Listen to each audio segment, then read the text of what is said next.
আমি প্রথমেই আজকের এই সাংবাদিক বৈঠকে আপনাদের সকলকে স্বাগত জানাই। আমরা দেখেছি গতকাল বিজেপির সহকারী সংস্থা দেশের জাতীয় নির্বাচন কমিশন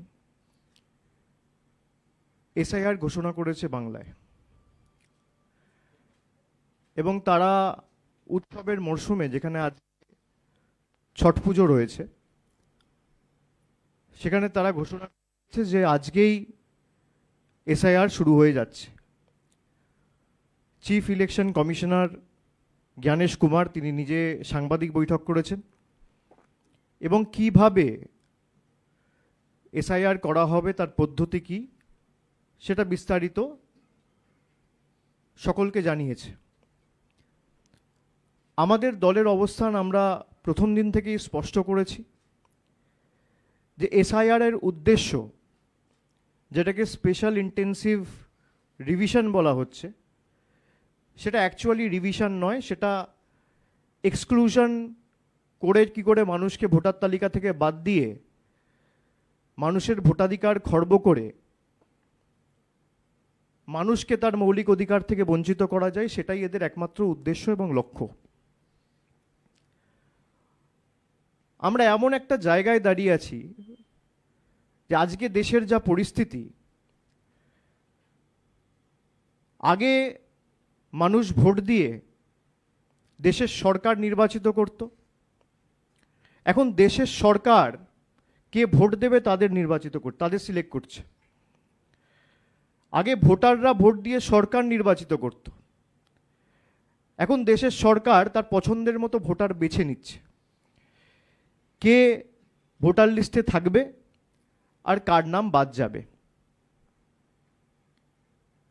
এবং তাদের লক্ষ্য কোনোদিন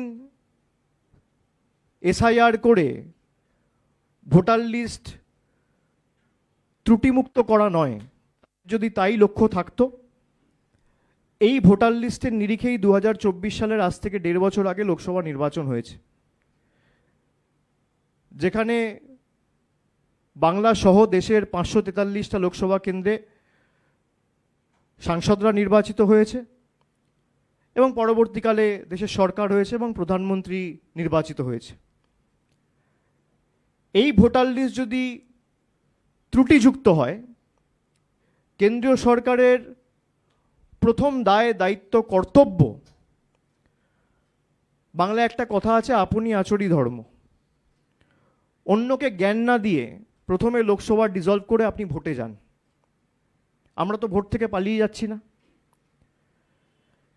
এই ভোটার লিস্ট যদি ত্রুটিযুক্ত হয়, তাহলে এই ভোটার লিস্টে আমিও সাংসদ হয়েছি, দেশের প্রধানমন্ত্রী থেকে শুরু করে, স্বরাষ্ট্রমন্ত্রী থেকে শুরু করে, অর্থমন্ত্রী থেকে শুরু করে, প্রতিরক্ষা মন্ত্রী থেকে শুরু করে যারা মন্ত্রিসভায় আছেন, প্রায় 60% বেশি প্রতিনিধি, তারা নির্বাচিত হয়েছে এই ভোটার লিস্টের নিরিখে।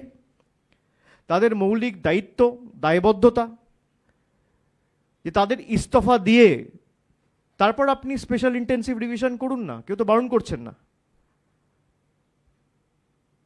2002 সালে যে এসআইআরটা হয়েছিল, তারা যেটাকে বেঞ্চমার্ক হিসেবে ধরছে, 2002 সালে যখন হয়েছিল তখন সময় লেগেছিল 2 বছর, আর এখন 2 মাসের মধ্যে জাতীয় নির্বাচন কমিশন সিদ্ধান্ত নিয়েছে তারা বাংলায় এসআইআর করবে। এবং শুধু বাংলা নয়, প্রায় 12টা রাজ্যে তারা একসাথে এসআইআর ঘোষণা করেছে। কিন্তু আপনারা দেখেছেন কালকে যে 5টা রাজ্যে আগামী 2026 সালে নির্বাচন রয়েছে এপ্রিল মাসে, তার মধ্যে বাংলায় নির্বাচন আছে, কেরালায় নির্বাচন আছে, তামিলনাড়ুতে নির্বাচন আছে, আসামে নির্বাচন আছে, পন্ডিচেরিতে নির্বাচন আছে। খুব কৌশলের সাথে তারা আসামকে বাদ দিয়েছে। এবং এটা তো কাকতালীয় হতে পারে না। এই 5টা রাজ্যে আপনি যদি দেখেন, তাহলে এই 5টা রাজ্যে একমাত্র আসাম যেখানে বিজেপি ক্ষমতায় রয়েছে। তাহলে বিজেপি যেখানে ক্ষমতায় থাকবে, সেই রাজ্য যখন আগামী 5 মাস 6 মাসের মধ্যে নির্বাচনে যাবে, সেখানে এসআইআর হবে না। বাংলায় এসআইআর হবে। তারা বলেছে যে সেখানে সিটিজেনশিপ অ্যাক্ট পৃথক রয়েছে, আসামের ক্ষেত্রে আলাদা প্রভিশন রয়েছে, সেই জন্য আমরা আসামে করব না। তাহলে আপনি এক দেশ এক বিধান এক নিশান, ওয়ান নেশন ওয়ান ইলেকশন এসব গল্প দেন কেন? আপনি ইলেকশন কমিশনের কোন রুলে লেখা আছে যে ভোটার লিস্ট রিভিশনের সময় এই স্টেটে কাজ হবে আর ওই স্টেটে হবে না? এটা কে বেছে দিয়েছে? কার অঙ্গুলি হিলনে চিফ ইলেকশন কমিশনার এবং জাতীয় নির্বাচন কমিশন কাজ করছে? কি এদের গায়ে জ্বালা এত বাংলাকে নিয়ে? এটা তো কাকতালীয় হতে পারে না যে 5টা রাজ্যের মধ্যে একমাত্র আসাম একমাত্র রাজ্য যেখানে বিজেপির সরকার ক্ষমতায়, এবং সেখানে এসআইআর হবে না। কেন? এর কোনো সদুত্তর নির্বাচন কমিশন দিতে পারেনি। মিডিয়ার প্রতিনিধিরা ছিল, তারা অনেক প্রশ্ন করেছে, আমি তাদের স্যালুট জানাই। আস্তে আস্তে আমাদের দেশের মিডিয়াও পাল্টাচ্ছে। তারা যে প্রশ্নগুলো করেছে মেরুদণ্ড সোজা রেখে করেছে, একটা প্রশ্নের কোনো সদুত্তর দিতে পারেনি। আপনি বলছেন বাংলায় অবৈধ নাগরিক রয়েছে, বাংলাদেশি রয়েছে, রোহিঙ্গা রয়েছে। আমি আপনাদের খালি একবার ভারতবর্ষের ম্যাপটা দেখাই। ইন্ডিয়ার ম্যাপটা আমি একবার আপনাদের সকলকে দেখাবো। লাগাও, ইন্ডিয়ার ম্যাপটা লাগাও। এখানে যে রেড বর্ডারটা রয়েছে, আপনারা যদি ম্যাপটা ভালো করে দেখেন, আমি সবাইকে অনুরোধ করবো এটা দেখার জন্য। এখানে যে রেড বর্ডারটা রয়েছে, একদিকে রয়েছে পাকিস্তান, একদিকে রয়েছে মায়ানমার, উপরে রয়েছে ভুটান, নেপাল, আর মধ্যেখানে মানে পূর্ব বাংলার যে বর্ডার রয়েছে সেখানে রয়েছে বাংলাদেশ। এবার আমি নর্থ ইস্টের যে স্পেসিফিক জায়গাটা রয়েছে আমি সেখানে বলবো জুম করে আপনাদের সামনে বাংলাদেশ বর্ডার এবং মায়ানমার বর্ডারের পার্শ্ববর্তী যে দেশের রাজ্যগুলো রয়েছে সেগুলো একটু জুম করে আপনাদের দেখাতে।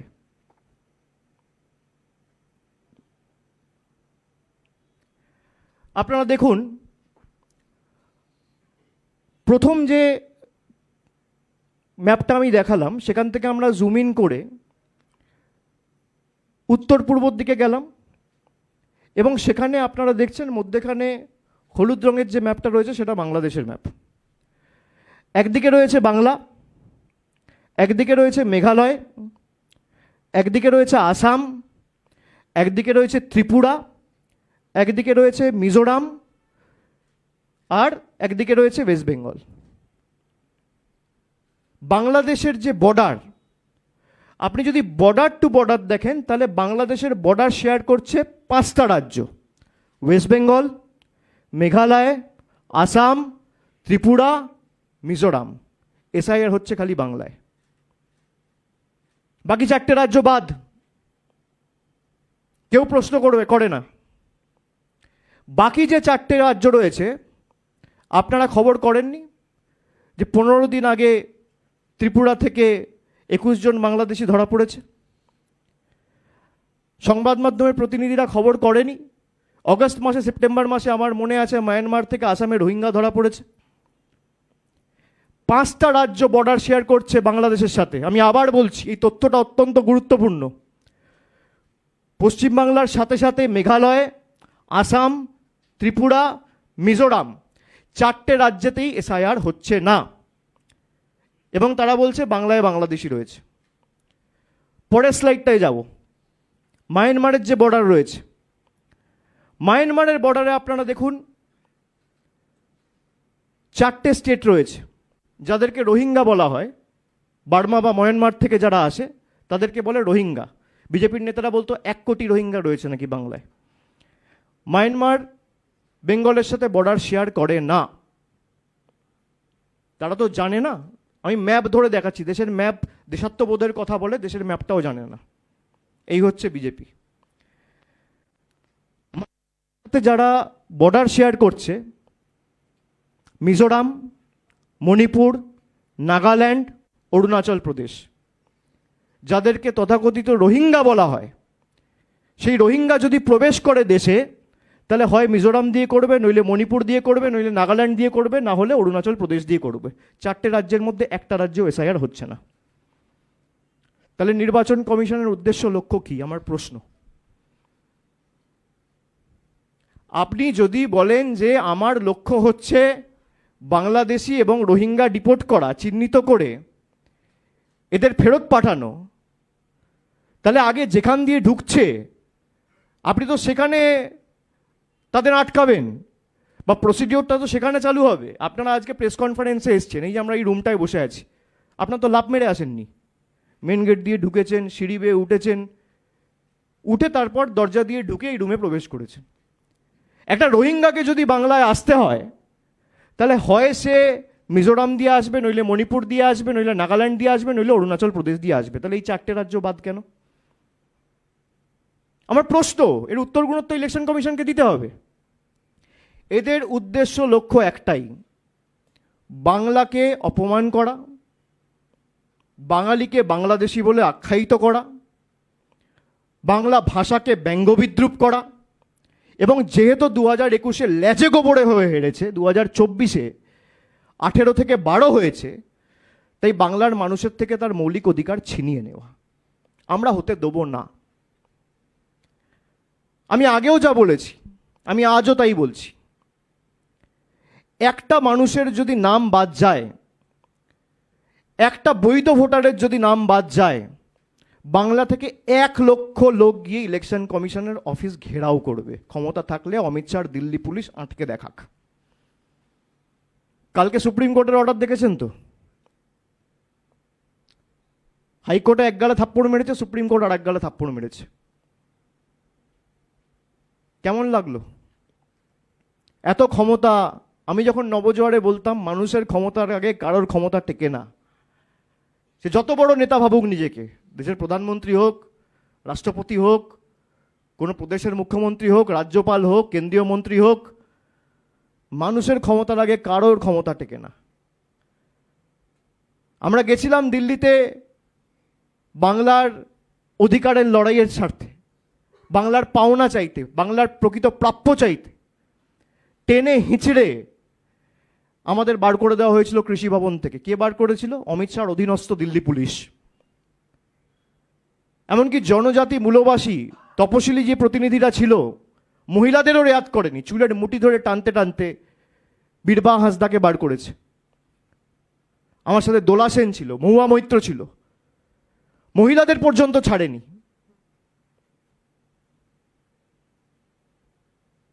আমরা বলেছিলাম যে হয় আমরা এই লড়াই দিল্লিতে নিয়ে গিয়ে জমিদারদের বোঝাবো যে বাংলার ক্ষমতা কত ধানে কত চাল, আর না হলে বিকল্প অর্থের ব্যবস্থা করব। আমাদের সরকার প্রায় 59 লক্ষ প্রকৃত জব কার্ড হোল্ডার, যাদের টাকা বাকি ছিল 2024 সালের ফেব্রুয়ারি মাসের, প্রত্যেকটা লোকের ব্যাংক অ্যাকাউন্টে টাকা ডাইরেক্ট ব্যাংক ট্রান্সফারের মাধ্যমে টাকা পৌঁছে দিয়েছে।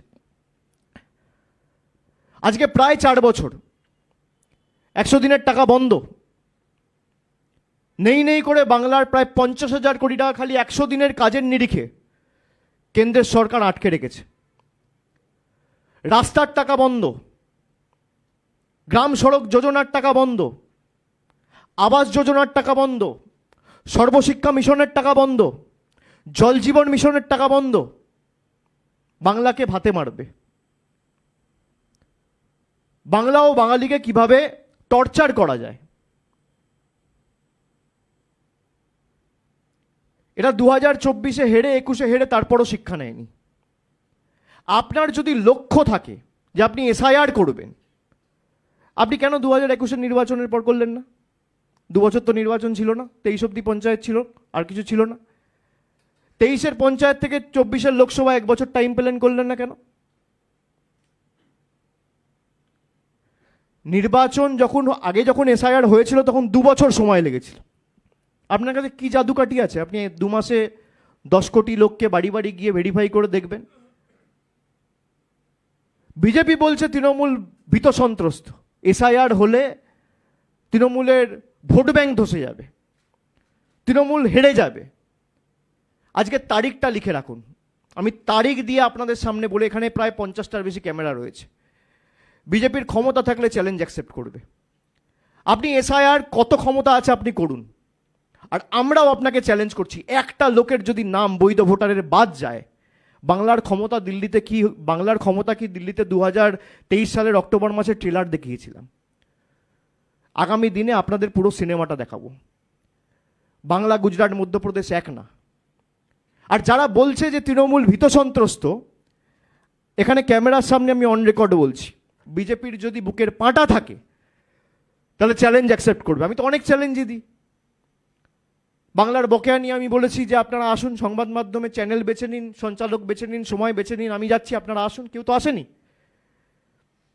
প্রধানমন্ত্রী জনসভা থেকে বলেছিল যে আমরা বাংলা আবাস যোজনায় এত টাকা দিয়েছি, হাজার হাজার কোটি টাকা দিয়েছি। আমি বলেছিলাম শ্বেতপত্র প্রকাশ করুন, পারেনি।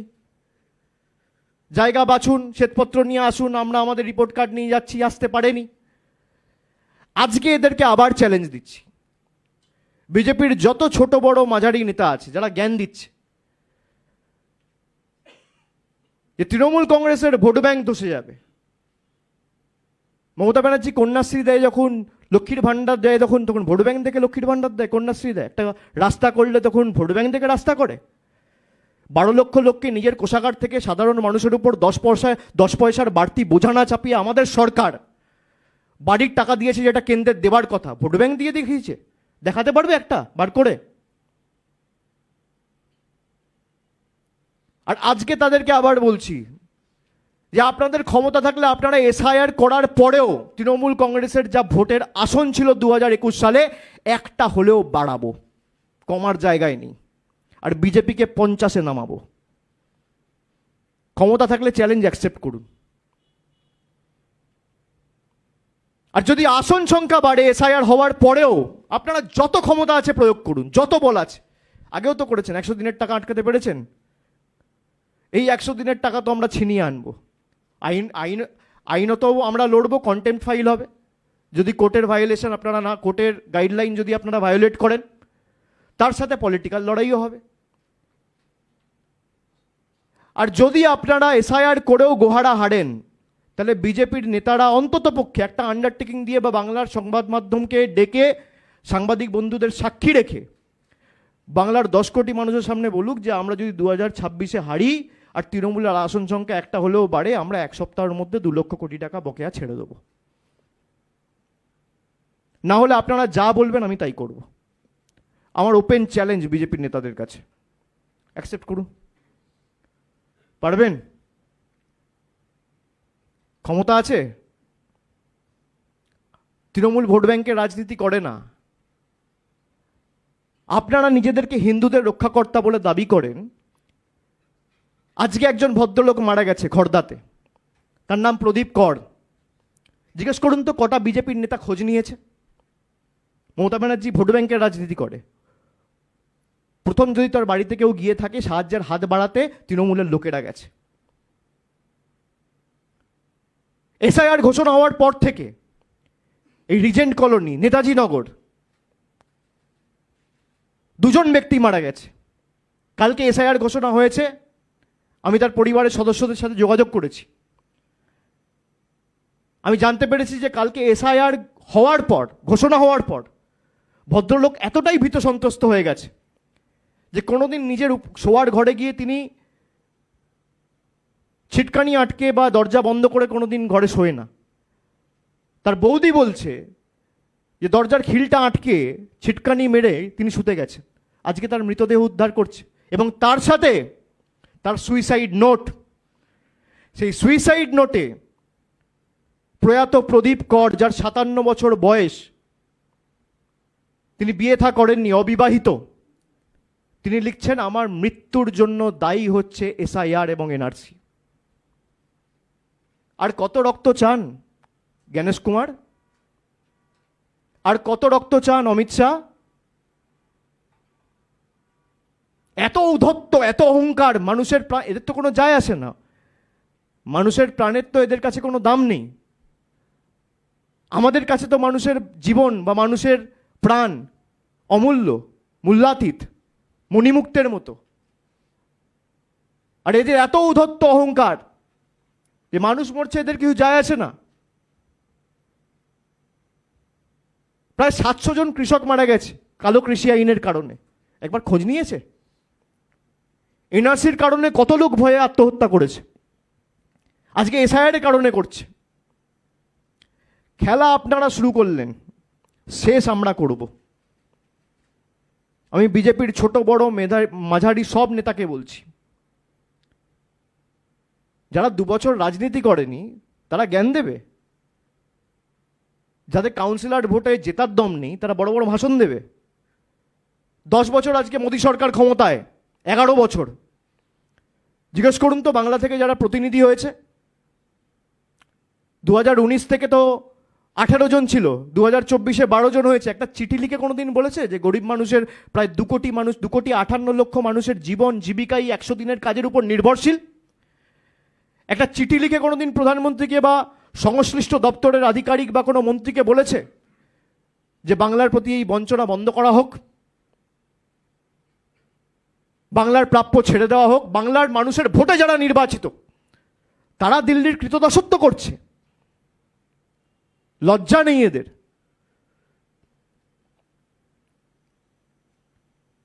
এসআইআর করার উদ্দেশ্য কি এদের?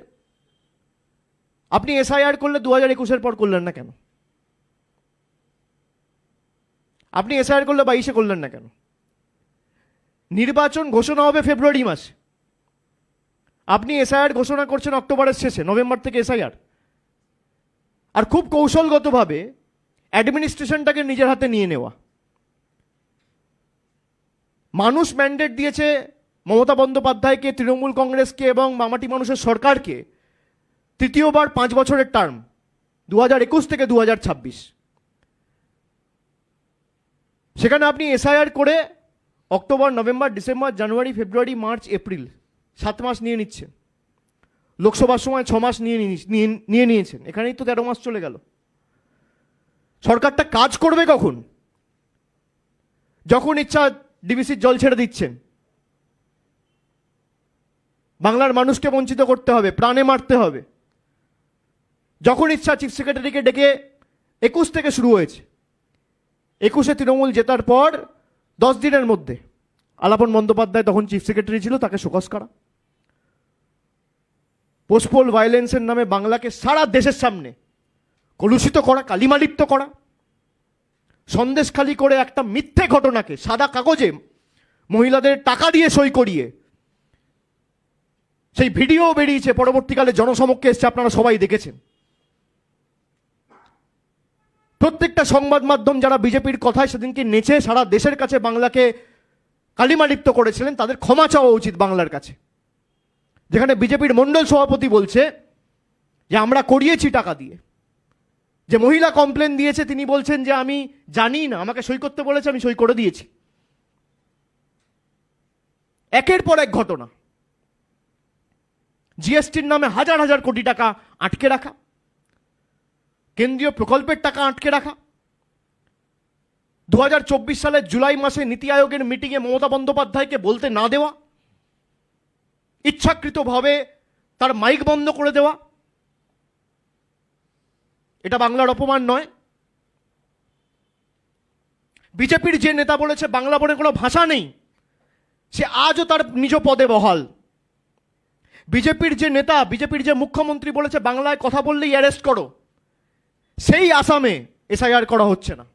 এটাই তার পুরস্কার, যে বাংলাকে বাংলাদেশি বলেছ, তোমার রাজ্যে এসআইআর হবে না। এই কারণেই বিজেপিকে আমরা বাংলা বিরোধী বলি। তাদের কি অধিকার আছে বাংলাকে ছোট করা? আপনার লড়াই তৃণমূলের সাথে, আপনি হাজার একটা গালাগালি তৃণমূলকে দিন, রাজনৈতিক লড়াই থাকবে। তৃণমূলের সাথে লড়তে না পেরে কোর্টেও হেরেছেন, ভোটেও হেরেছেন, এখন মানুষের উপর প্রতিশোধ নিচ্ছেন। মানুষের ক্ষমতায় কারোর ক্ষমতা টেকে না, বিজেপির নেতাদের জানা উচিত। আমরা যখন নবজোয়ারে বলেছিলাম, আমাকে অনেকে বলেছিল দিল্লি গিয়ে কোনো লাভ হবে না গো, এটা কিছু করবে না। লাভ লোকসান পরের ব্যাপার, আমরা আমাদের চেষ্টার কোনো ত্রুটি রাখবো না। আমরা মার খেয়েছি, আমরা বিকল্প অস্ত্রের ব্যবস্থা করেছি, আমরা আইনত লড়াই করে কালকের যে জয় 2,58,00,000 জব কার্ড হোল্ডারের জয়। এই যে 60 লক্ষ জব কার্ড হোল্ডার যাদের টাকা বাকি ছিল, কে দিয়েছে টাকা? আমাদের সরকার, মামাটি মানুষের সরকার, মমতা বন্দ্যোপাধ্যায়ের সরকার দিয়েছে। খোঁজ নিয়েছে একবার বিজেপির কোনো নেতা? যারা উত্তরের বিধানসভাগুলোতে জিতেছে, বন্যা হওয়ার পর একবার খোঁজ নিয়েছে? নির্বাচনের সময় তো ডেলি প্যাসেঞ্জারই করেন, সকালবেলা আসছেন, বিকেলবেলা যাচ্ছেন, 5 স্টার হোটেলে থাকছেন, ভালো ভালো খাবার খাচ্ছেন, বাংলাকে গালাগালি দিচ্ছেন, আর বাংলার যখন প্রয়োজন তখন আপনারা কোথায়? মমতা ব্যানার্জি 7 দিনে 2বার গেছে, 1 সপ্তাহ সেখানে থেকে 15 দিনের মধ্যে প্যারালাল ব্রিজের ব্যবস্থা তৈরি করে দিয়ে এসছে। তারা বলে আমরা করে দেখাই। তৃণমূলের ভোট ব্যাংক কন্যাশ্রী, তৃণমূলের ভোট ব্যাংক লক্ষ্মীর ভাণ্ডার, তৃণমূলের ভোট ব্যাংক শ্রমিক, তৃণমূলের ভোট ব্যাংক বাংলার কৃষক, বাংলার আপামর জনসাধারণ। বিজেপির মতো বিচ্ছিন্নতাবাদ আর বৈষম্যের রাজনীতি আর বিভাজনের কুৎসা রাজনীতি তৃণমূল কংগ্রেসকে করতে হয় না। এসআইআর করবে। বিজেপির যারা বাংলা থেকে এমপি আছেন বা একসময় ছিলেন, 2002 আগে তাদের বাবার নাম আছে ভোটার লিস্টে? দেখাতে পারবেন? তথ্য পরে দেবো, এই তথ্যগুলো আমরা জোগাড় করেছি। যারা কেন্দ্রীয় মন্ত্রী হয়েছেন তাদের বাবার নাম ছিল 2002 আগের যে ভোটার লিস্ট ছিল সেই ভোটার লিস্টে।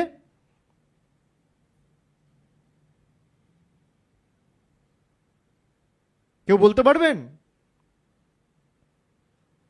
তারা যেভাবে এসআইআর এর নাম করে বাংলার মানুষকে ছোট করা, আজকে যে প্রদীপ কর মারা গেল তার বদলা রাজনৈতিকভাবে ভোটের মাধ্যমে বাংলার মানুষ দেবে। এই মৃত্যুর জন্য দায়ী অমিত শাহ, এই মৃত্যুর জন্য দায়ী জ্ঞানেশ কুমার।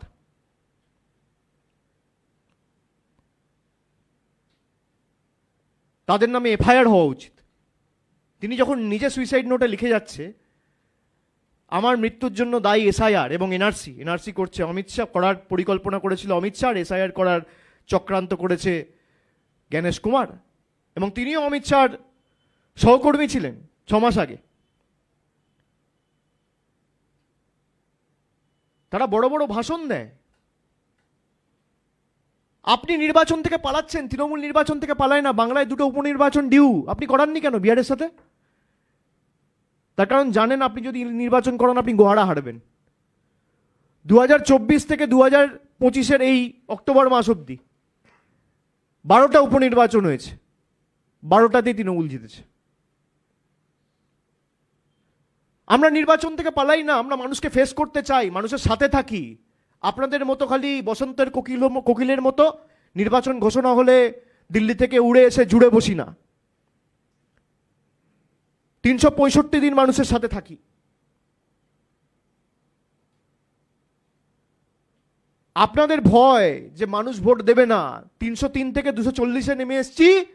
আগামী নির্বাচনে আপনারা 240 থেকে 100-তে নেমে আসবেন। তাই ভোটারদের হাঁটাও, ভোট দিতে দেবো না। আগে তো জল, কল, রাস্তা এগুলো বন্ধ করতেন, এখন ভোটাধিকার কেড়ে নিচ্ছেন। আর মানুষ বোকা না, মানুষ এখনো দেখছে। আপনার যদি উদ্দেশ্য সঠিক থাকতো, আপনি পার্শ্ববর্তী যে রাজ্যগুলো রয়েছে যেগুলো সীমান্তে অবস্থিত, যার সাথে বাংলাদেশ বর্ডার, মানে বাংলাদেশ বর্ডার শেয়ার করছে বা মায়ানমার বর্ডার শেয়ার করছে, তাহলে এই 9টা রাজ্যের মধ্যে একটা রাজ্যতে এসআইআর হলো না কেন? আপনি কি ভাবলেন হঠাৎ করে এটা মধ্যপ্রদেশ ঢুকিয়ে দেবেন, উত্তরপ্রদেশ ঢুকিয়ে দেবেন আর লোকে ওটাই খেয়ে নেবে, বুঝে যাবে? মানুষ বোকা নয়। নির্বাচন কমিশন আমার এই প্রশ্নের উত্তর দিক, জ্ঞানেশ কুমার এই প্রশ্নের উত্তর দিক। আপনি অ্যাডমিনিস্ট্রেশন পুরো ফ্রিজ করে দিচ্ছেন অক্টোবর মাস থেকে, তো সরকার কাজ করবে কখন? আজকে যদি একটা অঘটন ঘটে তার জন্য দায়ী কে? পান থেকে চুন খসলেই তো মমতা ব্যানার্জিকে দায়ী করবেন, বলবেন রাজ্য সরকার দায়ী। বরফ গলে জল হলে বলবেন মমতা ব্যানার্জি দায়ী। 2021 সালে না জিততে পেরে যেমন পিছনের দরজা দিয়ে বিচার ব্যবস্থার একাংশ তাদেরকে কাজে লাগিয়ে, কেন্দ্রীয় সংস্থা প্রতিষ্ঠানগুলোকে কাজে লাগিয়ে তাদের রাজনীতিকরণ করে বিজেপি বাংলা কন্ট্রোল করতে চেয়েছিল, একইভাবে এনআরসি না করতে পেরে এসআইআর এর মাধ্যমে ব্যাকডোর দিয়ে এনআরসি করার একটা প্রচেষ্টা আমরা হতে দেবো না। আমি জানি না জ্ঞানেশ কুমার কবে বাংলায় এসছে, আমি তাকে স্বাগত জানাবো। আপনি আসুন, আপনি আমাদের অতিথি হয়ে আসুন, আমি স্বাগত জানাচ্ছি।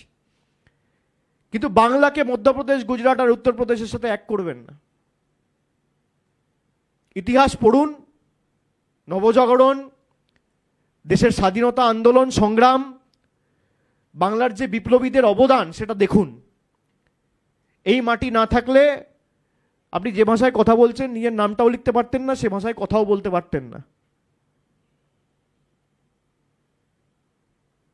আর সেই মাটি আর যাই হোক আপনাদের মতো জমিদারদের কাছে বশ্যতা স্বীকার করবে না। আপনাদের যত ক্ষমতা আছে আপনারা প্রয়োগ করুন। আপনি 2 বছর ধরে এসআইআর করেছেন 2002 সালে, তাহলে আপনার হাতে কি জাদু কাঠি এসছে যে আপনি 2 বছরের কাজ 2 মাসে করে দিচ্ছেন? আমি কৌতূহল বশত জানতে চাইছি কি জাদু কাঠি আছে আপনার হাতে যে আপনি 2 বছরের কাজ 2 মাসে করে দিচ্ছেন? তাহলে কেন্দ্রীয় সরকারের যদি এত বড় মেকানিজম থাকে বা এই জাদুকাঠি থাকে, তাহলে বাংলার 4 বছরের বকেয়া পাওনা তো একদিনে ছেড়ে দেওয়া উচিত মানুষের কথা ভেবে।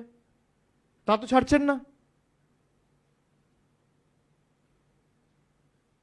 এবং বিজেপির সহকারী সংস্থা হিসেবে যেভাবে আপনারা তাদের অঙ্গুলি হেলনে কাজ করছেন, আমি এদেরকে ওয়ার্নিং দিয়ে যাব as a parliamentarian, as a representative of the people, মানুষের প্রতিনিধি হিসেবে, যে আজ নয় কাল সরকার কিন্তু বদলাবে।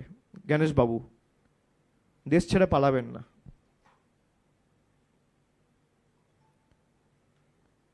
বিজেপি থাকবে না, দেশের সংবিধানটা থাকবে। অমিত শাহ থাকবে না, দেশের সংবিধানটা থাকবে। যেখানে যাবেন খুঁড়ে নিয়ে আসবো, জবাবদিহি মানুষের কাছে দিতে হবে। মানুষের জন্য কাজ করতে আপনারা বদ্ধপরিকর, কোনো রাজনৈতিক দলের জন্য নয়। আপনার অনেক তথ্য আমাদের কাছে আছে, আমি পুরোটা আজকে বলতে চাই না, সময় মতো সব মানুষের কাছে উপস্থাপিত করব। আপনাদের কারো কোনো প্রশ্ন থাকলে আপনারা করতে পারেন।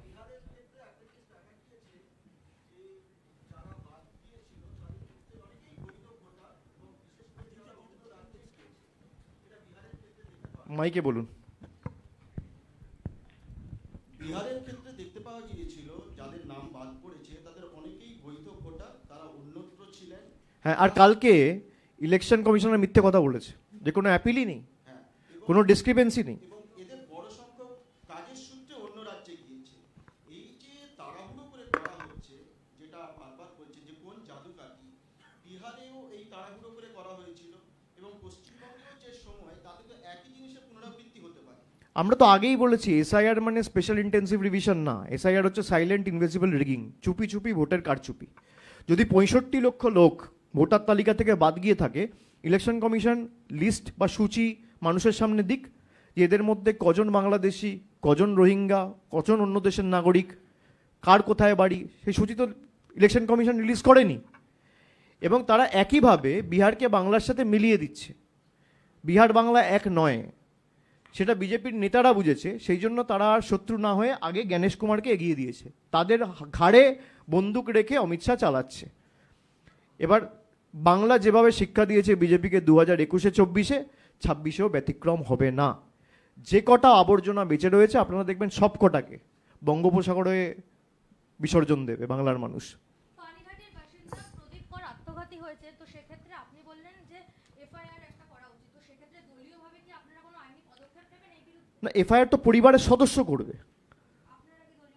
যদি দলীয় আমাদের কোনো সাহায্য সহযোগিতা চায় নিশ্চিতভাবে আমরা দেবো, কিন্তু এফআইআর তো দল করতে পারে না, এফআইআর তো পরিবারের লোকেরা করবে। তারা এফআইআর করুক, যদি কোনো আইনি পরামর্শ বা সাহায্য সহযোগিতার প্রয়োজন হয় নিশ্চয়ই আমরা দেবো, এটা তো আমাদের কর্তব্য। আপনি একটা বললেন সেটা হচ্ছে যে যে ব্যাকডোর দিয়ে এনআরসি করার একটা প্রচেষ্টা, তো এটা কি এই এসআইআর এখানে কি এনআরসি করার একটা ফার্স্ট স্টেপ হিসেবে তারা ব্যবহার করছে? কারণ আজকে বিভিন্ন মতুয়া ধর্মাবলম্বীদের এলাকাতেও দেখতে পাওয়া যাচ্ছে এ নিয়ে একটা ভয় তৈরি হচ্ছে, এটা কি কোথাও এনআরসির ফার্স্ট স্টেপ? দেখুন, বিজেপির নেতারাই তো বলছে যে নাম বাদ গেলে আপনারা চিন্তা করবেন না, আমরা ব্যবস্থা করে দেবো। তাহলে তারা ধরেই নিয়েছে নাম বাদ যাবে। যে মুহূর্তে আপনার নাম বাদ যাচ্ছে সেই মুহূর্তে তো আপনি যত সরকারি পরিষেবা বা যা কাজকর্ম আপনি করছেন আপনি তো একেবারে প্রথমেই অবৈধ হয়ে যাচ্ছে। তো এটা তো বিজেপির কৌশল। বিজেপি এনআরসি যখন অ্যানাউন্স করেছিল আসামে, 19 লক্ষ লোকের মধ্যে 12 লক্ষ হিন্দু বাঙালি ছিল, আর এরাই নিজেদেরকে হিন্দু ধর্মের ধারক আর বাহক বলে দাবি করে। আমার সবার কাছে আহ্বান থাকবে যে এদের প্রতারণায় পা দেবেন না। এরা কোনো কাজ করেনি। 10 বছর 11 বছর ক্ষমতায় বাংলার জন্য একটা কাজ, এই রেলের প্রজেক্টও যে উদ্বোধন করে গেল দেশের প্রধানমন্ত্রী, তার ভিত্তিপ্রস্তর স্থাপন করেছিল মমতা বন্দ্যোপাধ্যায় 2010 সালে। 2014 পর 2014 থেকে 25 11.5 মাস 11.5 বছর ক্ষমতায় বাংলার জন্য কোনো কাজ, উল্টে বাংলার সব টাকা আটকে রেখে বাংলা থেকে টাকা নিয়ে গিয়ে এরা বিহারে উত্তরপ্রদেশে দিয়েছে। দিক, আমাদের কোনো অসুবিধা নেই, আমরা কোনো রাজ্যের বিরুদ্ধে নেই, কিন্তু আমাদের মানুষদের বঞ্চিত করে, আমাদের রাজ্যের লোকেদের বঞ্চিত করে আপনি অন্য রাজ্যে ডবল ইঞ্জিনের নাম করে টাকা দেবেন, আর দুদিন অন্তর অন্তর সে ব্রিজ ভেঙে পড়বে, তার কেউ এনকোয়ারি করবে না। এই দ্বিচারিতা তো চলতে পারে না। सर, चुनाव आयोग लगातार कह रहे हैं कि SIR duplicate voters, false voters को आइडेंटिफाई करने के लिए करा जा रहा है। बिहार में एसआईआर खत्म हो चुका है, लेकिन आज जाकर पता लगा है कि प्रशांत किशोर 2 राज्य में वोटर है। तो आपको लगता है कि अब पॉपुलर फिगर है प्रशांत किशोर, और एसआईआर खत्म होने के बाद भी चुनाव आयोग ये नहीं पता कर पाया कि 2 राज्यों में वोटर है, तो इसका पर्पस ही डिफीट होता है? ये तो दोनों में से कोई एक इसका जवाब दे सकता है। ना मैं प्रशांत किशोर हूँ, ना मैं चुनाव आयोग हूँ। तो आप इनसे पूछिए भाई ये क्या दिखाता है। आप कोई भी मान लीजिए बंगाल में एसआईआर होता है और होने के बाद कुछ लोगों का नाम डिलीट होता है, ये भी तो चुनाव आयोग का ही व्यर्थता है। भाई जब इलेक्टोरल डिवीजन होता है तब तृणमूल तो नहीं करते हैं, आप ही करते हो। तो आपने या तो नहीं किया, तो या तो उसका दाय लेना पड़ेगा जो पहले फॉर्मर सीईसी था राजीव कुमार, उसको या तो उसके खिलाफ कार्रवाई होनी चाहिए, या तो अभी जो है उसके खिलाफ होनी चाहिए। तृणमूल का तो इसमें कुछ है नहीं। लेकिन जिस उद्देश्य के साथ आप एसआईआर कर रहे हो, मैंने जो आपको पहले बताया कि आप कह रहे हो रोहिंग्या और बांग्लादेशी को हटाने के लिए हम एसआईआर कर रहे हैं, तो बांग्लादेश के साथ जो 9 राज्य, बांग्लादेश और म्यांमार के साथ कुल मिला के 9 स्टेट है जो बॉर्डर शेयर करता है। मैं एक बार फिर से ये हिंदी में दोहरा देता हूं कि कुल मिला के 9 प्रदेश है जो बांग्लादेश और म्यांमार के साथ बॉर्डर शेयर करता है। एक मिजोरम, दूसरा मणिपुर, तीसरा नागालैंड, चौथा अरुणाचल प्रदेश, उसके बाद असम, उसके बाद त्रिपुरा, उसके बाद मेघालय और साथ में पश्चिम बंगाल। तो ये जो 8-9 राज्य है, इसमें बंगाल छोड़ के आप कहीं पे भी एसआईआर नहीं कर रहे हो। भाई आप मैप देखिए, जो म्यांमार का मैप है जहां से रोहिंग्या आते हैं, म्यांमार से ही रोहिंग्या आते हैं, बाकी तो कहीं से आएगा नहीं। तो म्यांमार का जो बॉर्डर है उसका पहले है मिजोरम, उसके बाद है मणिपुर, उसके बाद है नागालैंड, उसके बाद ऊपर है अरुणाचल प्रदेश। तो ये 4 जो राज्य है पहले तो वहां जाएगा, फिर ही कोई प्रदेश में जाएगा, फिर ही कोई प्रदेश में जाएगा। तो इन 4 प्रदेशों में कहीं भी एसआईआर नहीं हो रहा है।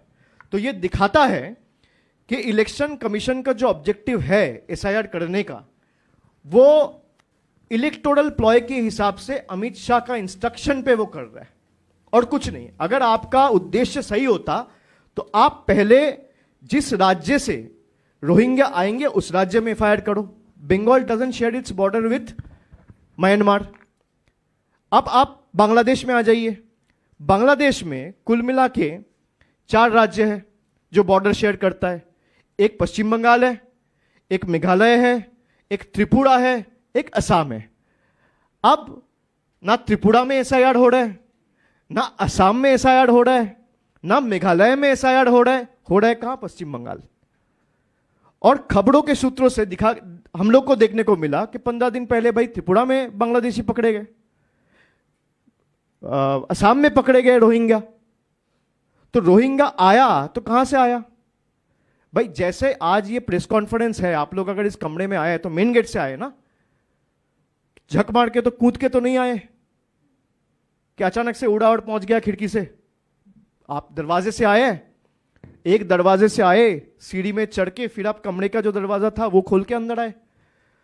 तो पहले मेन गेट क्या है? मेन गेट ये 4 राज्य है जो म्यांमार का बॉर्डर शेयर करता है, नागालैंड, मिजोरम, मणिपुर, अरुणाचल।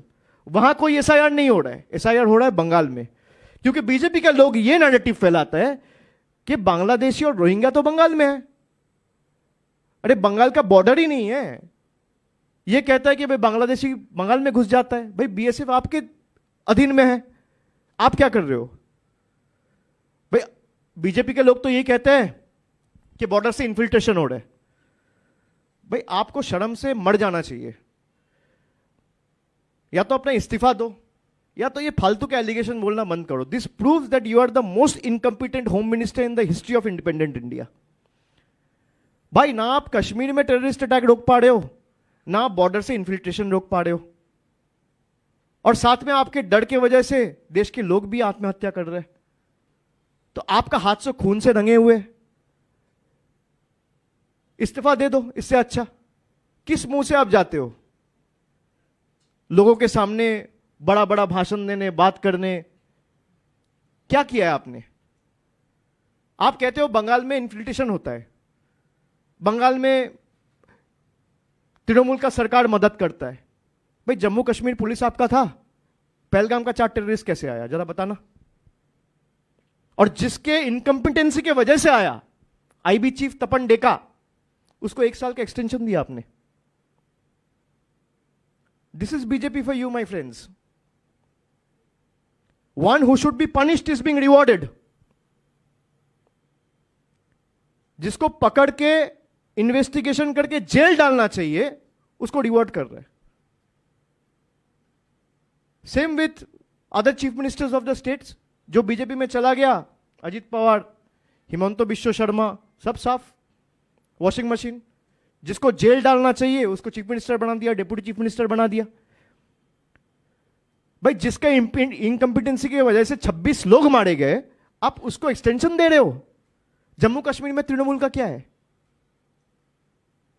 जम्मू कश्मीर में तो ममता बनर्जी है नहीं, तृणमूल है नहीं। पहलगाम के जो आतंकवादी घुसे वो कैसे घुसे? और जम्मू कश्मीर का पुलिस भी स्टेट गवर्नमेंट का नहीं है, आपके हाथ में है।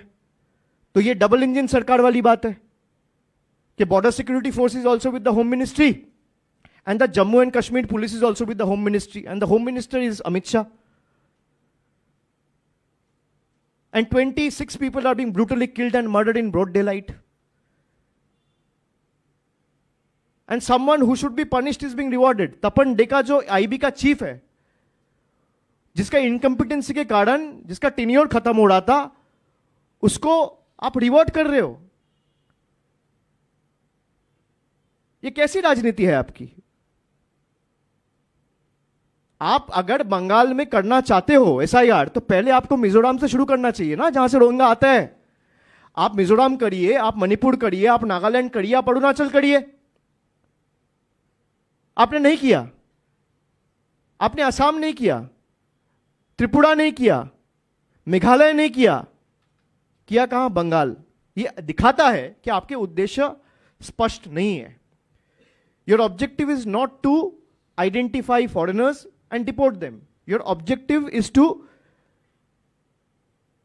use it as a political tool and ploy and put pressure on the people of Bengal, जिसके कारण आज ये सुसाइड हुआ है। Sir, BJP is raising question एक-एक as to करके। why. Sir, BJP is raising question as to why state government or TMC is talking about SIR or having a problem with with it when other state is also going through? And also at the same time they are saying are the TMC or the state government is afraid for 2026? On the other इसीलिए problem है जो बोला ना कि 9 राज्य है, 9 में खाली बंगाल में हो रहा है. This is why we have a problem. Go and tell the BJP leaders, ask them to come out with an answer and then you ask me the question. Problem इसलिए हो रहा है क्योंकि बंगाल को आप सेग्रीगेट कर रहे हो, बंगालीज को आप परसिक्यूट कर रहे हो just because they are Bengalis. Problem इसीलिए है क्योंकि जो बंगालियों को गाली दे रहे हैं उसको आप पद दे रहे हो, जो बंगालियों को गाली दे रहे हैं उसको आप सर पे बिठा रहे हो, जो बंगालियों को बांग्लादेशी बोल रहे हैं उसका राज्य में आप एसआईआर नहीं कर रहे हो. That's why we have a god damn problem.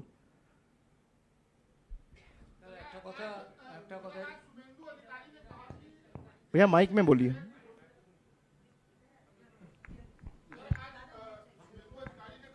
Mic में बोलिए.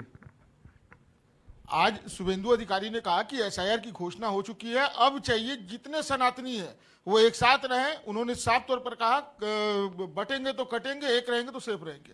जो आज आत्महत्या किया है वो सनातनी है. जरा पूछिए शुभेंदु अधिकारी से, पूछा है घर जाके क्यों आत्महत्या किया? पूछिए. आप उनका सवाल मेरे से पूछा, अब मैंने जवाब दिया. अब जरा पूछिए और अपना वीडियो भेजना मुझे. भाई वो सनातन धर्म का क्या है? रक्षा करता. सनातन धर्म का रक्षा करता वो थोड़ी ना है. प्रभु राम हो सकता है, श्री कृष्ण हो सकता है, माँ दुर्गा हो सकता है, माँ काली हो सकता है, वो कौन है? একটা ব্যাপারে একটু বলছি, সেটা হচ্ছে যে আমি কালকে একটুখানি ভাবছিলাম যে মমতা ব্যানার্জির মতো নেত্রী আছেন গোটা ভারতবর্ষে, তার নাম আপনার মতো ইন্টারন্যাশনাল মানে লিডার, এখন যে কোনো জায়গায় বাই ইলেকশন হলে তৃণমূল জিতবে, যে কোনো জায়গায় ইলেকশন হলে তৃণমূল জিতবে. তাহলে ওয়াই আপনারা এই এসআইএম নিয়ে এতটা কেন যাচ্ছেন? এটাকে একটুখানি মানে ইম্পর্টেন্সটা কমিয়ে দিন. এটা আজকে যে ঘটনাটা ঘটেছে আমরা এই কারণেই এসআইআর এর বিরোধিতা করছি. আজকে যে ঘটনাটা ঘটেছে আমরা জানি এরকম ঘটনা ঘটবে, মানুষ ভীত সন্ত্রস্ত. তৃণমূল ভীত সন্ত্রস্ত নয়, তৃণমূল বাংলার মানুষের গায়ে যদি হাত পড়ে তৃণমূল বদ্ধপরিকর মানুষের পাশে দাঁড়াতে. আমি ওপেন চ্যালেঞ্জ দিয়ে গেলাম, বদ্ধ ঘরে নয়, ক্যামেরার সামনে দাঁড়িয়ে বললাম যদি এসআইআর হয় তৃণমূলের আসন সংখ্যা বাড়বে, আর যদি বাড়ে 7 দিনের মধ্যে বিজেপি ক্ষমা চেয়ে বাংলার টাকা রিলিজ করবে. বিজেপি আন্ডারটেকিং দিন বাংলার মানুষকে. আমি তো ক্যামেরার সামনে বললাম, আমাদেরকে বলতে বলুন. আচ্ছা একটা প্রশ্ন আছে সেটা when BJP leaders are claiming that more than 1 crore of voters' names will get deleted, how the TM you are saying if one vote gets deleted, you'll take. How do they know 1 crore voters will be deleted? Yeah, That that's means their- this is the yardstick or benchmark they have set for election commission. How do they know? Are they astrologers or face readers or palm readers? How are they supposed to know? The figure can be 1 lakh, the figure can be 2 crores, the figure can be 10 lakh, the figure can be 50 lakhs. How do they know that 1 crore people will be deleted? And if 1 crore people are in the voter list, all 42 MPs of Bengal, including the 12 MPs from the BJP, should also resign. Will they have the courage? Will TMC Gherao Delhi EC office? What's the You will next see, action? we are capable enough when it comes to taking the show the might of the people and take the battle to the streets and power corridors of Delhi. And we have defeated BJP both in the vote and in the court. So if the need be, if they violate the court's guideline and direction, we will take it up legally and we will also take the fight to the streets of Delhi again. Do you apprehend violence during this process of SIR? Do you apprehend violence in Bengal? I don't apprehend anything, but I will appeal before people to stay calm and trust Trinamool Congress and do your bit. When I say this, it doesn't mean that I am encouraging or promoting or siding with SIR. Don't misconstrue or misinterpret my statements. When I'm saying that I don't apprehend violence, I'm a peace-loving person. I always hope my state remains peaceful. This state is not an electoral laboratory of BJP bigots. They also need to understand. They have tried to provoke violence before, but Bengal has resisted. Starting from Sandeshkhali to Murshidabad, BJP has their hands in every incident. But they have not been able to divide the society or the state on communal and religious lines. And in Bengal, peace will prevail, no matter what BJP does. As you mentioned that even if one eligible voter is eliminated from the electoral rolls, 1 lakh people will go to Delhi and Ghirao the EC office. That's the thing when it will happen. But when this process is on, when this process will start from 4th of November, what will The Trinamool... process has already started. No, the BLOs will be starting visiting the places from 4th of November. When this process start, what will TMC do? You will see what Trinamool does. Do on the ground to I'm not prevent- going to reveal what we do next week in front of you now. You will see what happens. অভিষেকে একটা প্রশ্ন ছিল, খুব সাধারণ একটা প্রশ্ন, সেটা হচ্ছে এসআইআর ঘোষণা হয়ে গেছে, এখানে এসআইআর ঘোষণা হয়ে গেছে, সেটা নিয়ে রাজনীতি অরাজনীতি, politics counter politics, allegation counter allegation, এটা চলবেও। একদম সাধারণ মানুষের পার্সপেক্টিভে মানুষের মনে, সমাজের একটা বড় অংশে একটা প্রচণ্ড ভয়, আতঙ্ক, অস্বচ্ছতা, একটা ফিয়ার সাইকোসিস কাজ করছে। অর্ধেক মানুষ এখনো বুঝে উঠতে পারছে না তাদের কি করা উচিত, তারা কিভাবে এগোবে, কে তাদেরকে পথ দেখাবে, কে সাদা কে কালো, কারা স্বচ্ছ কারা অস্বচ্ছ। আজকেও একটা ঘটনা ঘটেছে, আমরা জানি সেটা পানিহাটিতে। এই গোটা ক্রাইসিসের মোমেন্টে দাঁড়িয়ে আপনি বা আপনার দল কিভাবে এই ক্রাইসিসটাকে অ্যাড্রেস করবেন? দেখুন, আমি আপনাদের মাধ্যমে সাধারণ মানুষের কাছে অ্যাপিল করব যে আপনারা তৃণমূলের উপর ভরসা রাখুন। মমতা বন্দ্যোপাধ্যায়ের সরকার এবং মুখ্যমন্ত্রী মমতা বন্দ্যোপাধ্যায় এবং তৃণমূল কংগ্রেসের উপর আস্থা রাখুন, ভরসা রাখুন। আমরা থাকতে কোনো বৈধ ভোটার লিস্টের বাইরে থেকে তার নাম বাদ যাবে না। তার মৌলিক অধিকার, সেটা ভোটাধিকার হতে পারে, সেটা জল, কল, রাস্তা, 100 দিনের টাকা, আবাস যোজনা, যা অধিকার আপনার, সেই অধিকার থেকে আপনাকে কেউ বঞ্চিত করতে পারবে না। কালকে সুপ্রিম কোর্টের রায় তারই নিদর্শন। আমরা আপনাদের পাশে আছি। আপনাদের প্রাণ আমাদের কাছে অত্যন্ত অমূল্য। আপনারা ভয় পাবেন না, এদের ক্ষমতা নেই। 10 কোটি মানুষ যদি এক জায়গায় থাকে, ভারতবর্ষের প্রধানমন্ত্রী হোক, রাষ্ট্রপতি হোক, নির্বাচন কমিশন হোক, ইডি হোক, সিবিআই হোক, ইনকাম ট্যাক্স হোক, জুডিশিয়ারি হোক, মিডিয়া হোক, কারোর ক্ষমতা নেই মানুষের ক্ষমতাকে পরাজিত করবে। কালকের রায় তারই প্রমাণ। মানুষকে বলবো, আপনারা ভীত সন্ত্রস্ত হবেন না। কোনো কিছু হলে স্থানীয় তৃণমূল কোনো প্রতিনিধি যদি থাকে, আপনারা যোগাযোগ করুন। আমি প্রত্যেক তৃণমূল কর্মীর কাছে, সৈনিকের কাছে অনুরোধ করব আপনাদের মাধ্যমে যে আগামী 3 মাস অতন্দ্র প্রহরীর মতো আমরা কাজ করব এবং প্রত্যেকটা মানুষের পাশে গিয়ে দাঁড়ানো আমাদের কর্তব্য এবং আমাদের অন্যতম দায়বদ্ধতা। মমতা বন্দ্যোপাধ্যায় যে নির্দেশ আমাদের দিয়েছেন, সেই নির্দেশের নিরিখে মামাটি মানুষের সরকারের যে কাজ, কর্তব্য এবং দায়িত্ব, গরিব মানুষের কর্তব্য, গরিব মানুষের অধিকার রক্ষা করা। এবং অযথা আপনারা বিজেপি কিছু বলেছে বলে, বিজেপি বলেছিল এনআরসি হবে, হয়েছে? বিজেপি বলেছিল কৃষক বিল আনবো, করেছে? বিজেপি বলেছিল বাংলায় রাষ্ট্রপতি শাসন হবে। ক্ষমতা থাকলে আপনারা রাষ্ট্রপতি শাসন লাগান। মানুষের ক্ষমতার থেকে বড় ক্ষমতা কারণ নেই। মানুষ যদি ঐক্যবদ্ধ থাকে, আর তৃণমূল প্রতি পদক্ষেপে অতন্দ্র প্রহরীর মতো আপনার পাশে থাকবে, আপনারা সকলে নিশ্চিত থাকুন।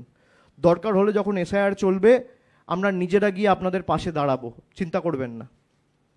কিন্তু একটা লোকের নাম যদি বাদ যায়, আমার চ্যালেঞ্জ থাকলো জ্ঞানেশ কুমারের কাছে, আপনি বাংলার ক্ষমতা কি দিল্লিতে দেখবেন? আপনি Delhi police, ED, CBI, NIA লাগিয়ে পারলে আটকাবেন। আগেরবারও তো চেষ্টা করেছিল ট্রেন ক্যান্সেল করে দেওয়া, উত্তরপ্রদেশে আমাদের বাসগুলোর উপর অ্যাটাক করা। কি করেছে? পেরেছে? আমি স্যালুট জানাই যে 10-15 হাজার লোক গেছিল দিল্লিতে, এত বাধা বিপত্তি প্রতিকূলতা পেরিয়ে, নিজের জীবন বিপন্ন করে, এমনকি যেভাবে মায়েরা পর্যন্ত বাচ্চা কোলে করে নিয়ে দিল্লিতে, মানে অদম্য জেদ যে আমাদের অধিকারের লড়াই আমরা লড়বো, শেষ দেখে ছাড়বো। আমি তাদের প্রত্যেককে কুর্নিশ জানাই, স্যালুট জানাই। আমরা ঐক্যবদ্ধ হয়ে আপনাদের পাশে থাকবো। আপনাদের এই লড়াইয়ে তৃণমূল কংগ্রেসকে প্রতি মুহূর্তে আপনারা পাশে পাবেন, কেউ ভয় পাবেন না। দরকার হলে আমি নিজে আপনাদের পাশে গিয়ে দাঁড়াবো যখন এসআইআর চলবে। আমি নিজে রাস্তায় থাকবো। একটা প্রশ্ন লাগবো, প্রশ্নটা রাখি।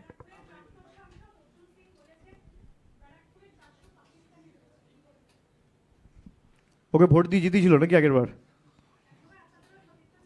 ওর কাছে ইনফরমেশন থাকলে নির্বাচন কমিশনকে দিক। আর যদি সেই পাকিস্তানিগুলো থাকে ভোটার লিস্টে, তাহলে একটা এফআইআর তৎকালীন নির্বাচন কমিশনার যিনি ছিলেন রাজীব কুমার, তার নামে হওয়া উচিত। তো অর্জুন সিংকে দয়া করে বলুন তার নামে একটা এফআইআর করতে। আপনি আচরি ধর্ম, আমরা ইলেকশন কমিশন নাকি? আমরা ইলেকশন কমিশন না। না, যদি যদি ওটা তালিকা দিক না, তালিকা দিক। হতে পারে অর্জুন সিং হয়তো পাকিস্তান থেকে এনেছিল, আমি তো জানি না। তার কাছে যদি সব তথ্য থাকে তাহলে দিয়ে দিক। হ্যাঁ, প্রথম কথা হচ্ছে যে কালকে সুপ্রিম কোর্টের রায় নিঃসন্দেহে আপনার আন্দোলন এবং আপনার সঙ্গে এখানকার বঞ্চিতরা, বকেয়ার দাবিতে যারা গিয়েছিলেন সাধারণ মানুষ, যাদের কথা আপনি উল্লেখ করলেন, তাদেরও জয়। না, এটা আপনারা অনেকে বলছেন এটা আমার নেতৃত্বে এই আন্দোলনটা হয়েছিল, কিন্তু এই জয় না, সম্পূর্ণভাবে সামগ্রিকভাবে দল। বাংলার 2,58,00,000 জব কার্ড হোল্ডার এবং আমাদের দলনেত্রীর। হ্যাঁ, অবশ্যই আমি এটার মধ্যে কোনো বিভাজন বা করছি না। যেহেতু আপনি নেতৃত্বে আপনাকে দেখা গেছিল, আমি তাই বলছি। নির্বাচন সামনেই, তার আগে সুপ্রিম কোর্টের এই রায় তো রাজনৈতিকভাবে তৃণমূলকে বেশ খানিকটা অক্সিজেন জোগালো। আপনি গতকাল টুইট করে বলেছেন আমরা যে বাড়িতে বকেয়া- বসে অক্সিজেন পাই, রাস্তায় বেরোলে অক্সিজেন পাই। আমাদের কোর্টের রায় আর সুপ্রিম কোর্টের রায় আর হাইকোর্টের রায় থেকে অক্সিজেন নিয়ে বেঁচে থাকতে হয় না। আমি আপনার সাথে কথা বলছি কি করে যদি অক্সিজেন না পাই? সামনে আমি নির্বাচন- এমনি অক্সিজেন পাই, আমার দরকার হয় না। তো আপনি বলেছেন যে যদি বকেয়া না ছাড়া হয় 3 বছরের, আপনি আবার দিল্লিতে যাবেন, অভিযান করবেন। দেখবেন তো নির্বাচনের আগে যে এটার আন্দোলন একটা হয়েছিল আরো বৃহত্তর সর্বাত্মক আন্দোলন হবে। কোর্টের গাইডলাইন যদি আপনি ভায়োলেট করেন, এক হচ্ছে কন্টেম্প ফাইল করা হবে, সেটা লিগালি টেক আপ করা হবে, এবং রাজনৈতিকভাবেও যেভাবে আমরা লড়াইটা দিল্লির রাস্তায় নিয়ে গেছিলাম আবার নিয়ে যাব।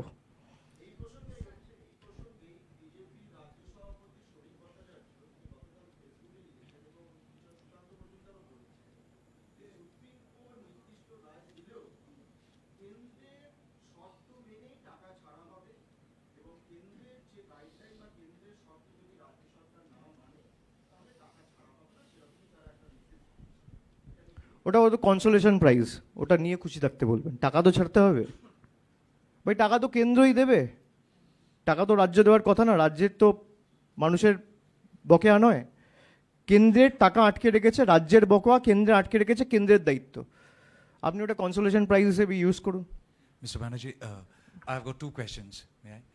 So Supreme Court, and I clearly remember, bench of Justice Suryakant and Joymallo Bagchi categorically told Election Commission of India that Citizenship Determination Authority is not with ECI. They also said that as far as giving citizenship is concerned, it's a law that has to be enacted by the parliament, which is there. Yesterday, the Election Commission of India, when asked as why not in Assam, said that there is a special provision under India's Citizenship Act, and which is under the scrutiny and observation of Supreme Court. And because Supreme Court is determining the citizenship of people of Assam, they are not interfering with SIR. Is this Election Commission of India's open admission that they are not doing voter division but revision of citizenship of people? Obviously, they're citing this as one of the reasons, but what about the other 7 states? Even if we leave Assam, you're not doing SIR in Mizoram, you're not doing SIR in Manipur, you're not doing SIR in Nagaland, you're not doing SIR in Meghalaya, you're not doing SIR in Tripura, you're not doing SIR in Arunachal, which shares border with countries like Myanmar and Bangladesh. So Bangladesh, you have 3 other states sharing its border: Meghalaya, Tripura, and Assam. So you're not doing SIR either in Assam or in Meghalaya or in Tripura. So that means that this SIR is being used as a facade to humiliate and persecute the people of Bengal just on the basis of the language they speak But do you and the state they belong to. But do you think Election Commission of India is using SIR to, in a way, determine citizenship, which is not their jurisdiction? Precisely, yes. That's why we are saying this is a ploy and being used as a backdoor to execute and implement NRC. And Gyanesh Kumar is a man on a mission, and this is his mission. This is precisely why he has been sent as the Chief Election Commissioner. He was earlier with Mr. Shah, who is now the Home Minister and the Cooperative Minister, and worked as a Cooperative Secretary. And I can also divulge some details if you want. Yes. Election Commission of the Chief Election Commissioner, he has a daughter. Now BJP is making claims that why Trinamool government is transferring bureaucrats when the SIR was announced in the month of June. The name of Gyanesh Kumar's daughter is Medha Rupam. She was given a plum posting on the 28th of June. Please mark the date, 28th of June. That's 4 days after SIR was announced. And she was sent as DM Noida. Gyanesh Kumar's son-in-law is Manish Bansal. Manish Bansal is sent as DM again of Saharanpur. Both husband and wife, they might be capable and credible enough to be in that position, I have no doubt, but these are not mere coincidence. Gyanesh Kumar's daughter Medha Rupam is being posted as DM Noida on 28th of June, and his son-in-law Manish Bansal is being posted as DM of Saharanpur on 25th of June. That is 1 day after SIR's notification was issued.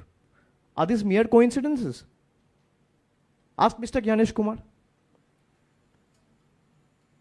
So when you have your daughter and son-in-law working under a BJP government and you are being sent there, you're a man on a mission, and the mission is to destroy the country, destroy India, and serve it on a platter to your political masters. And if you have the guts and gall, file an FIR against me, file a criminal defamation if this information that I divulged is wrong. I challenge you. Why were they posted 1 day and 4 days after SIR's notification was issued on 24th of June? Why not before? This is a reward. Quid pro quo. All right? Now I have more information. I'll keep divulging them in the days to come. Sir, 5 states are going for polls in 2026. West Bengal, Assam, Tamil Nadu, Puducherry and Kerala.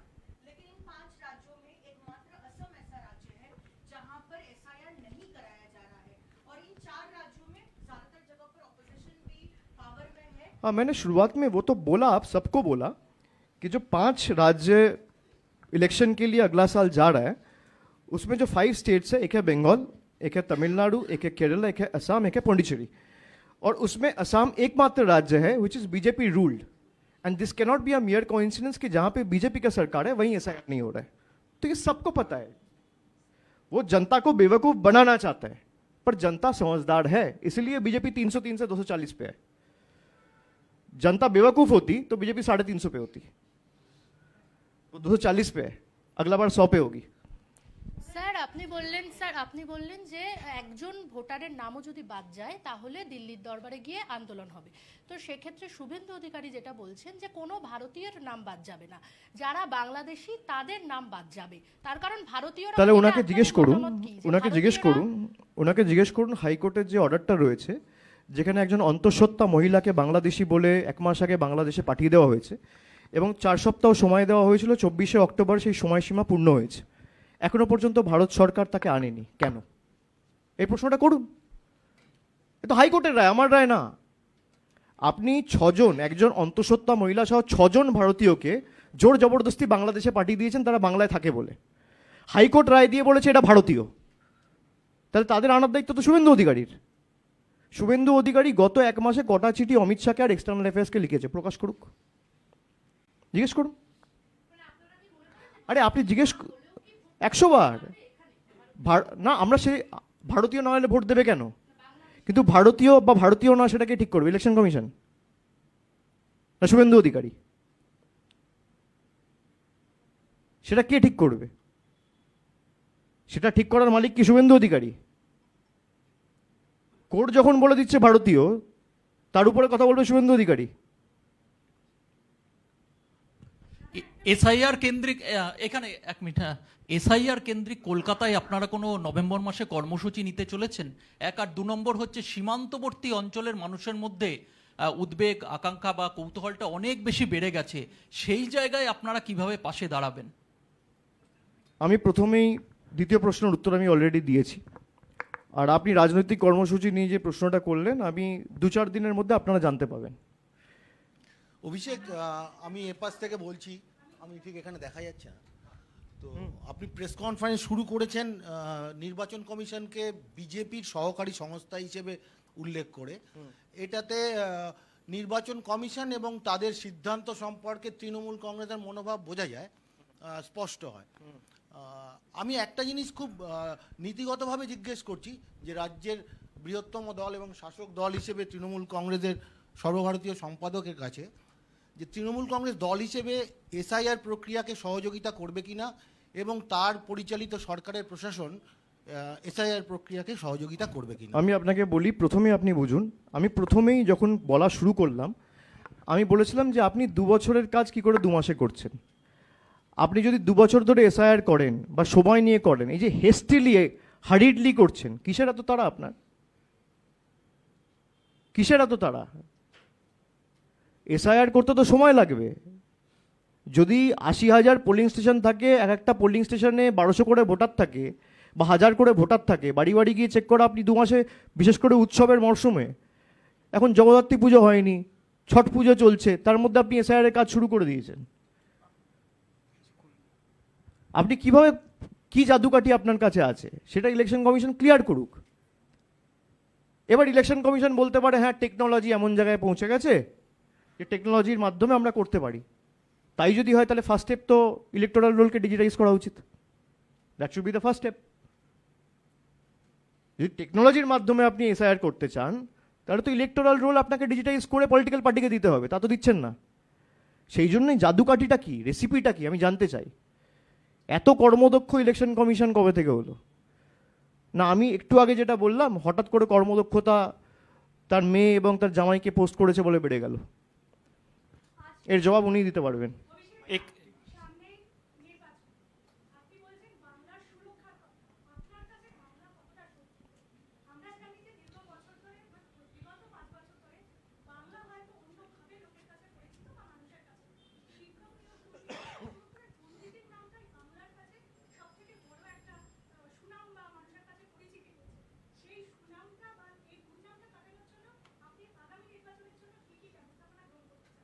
যদি কোথাও কোনো রকম কোনো অভিযোগ থেকে থাকে, আমরা কি ব্যবস্থা নিয়েছি না নিইনি আপনি আগে সেটা দেখুন।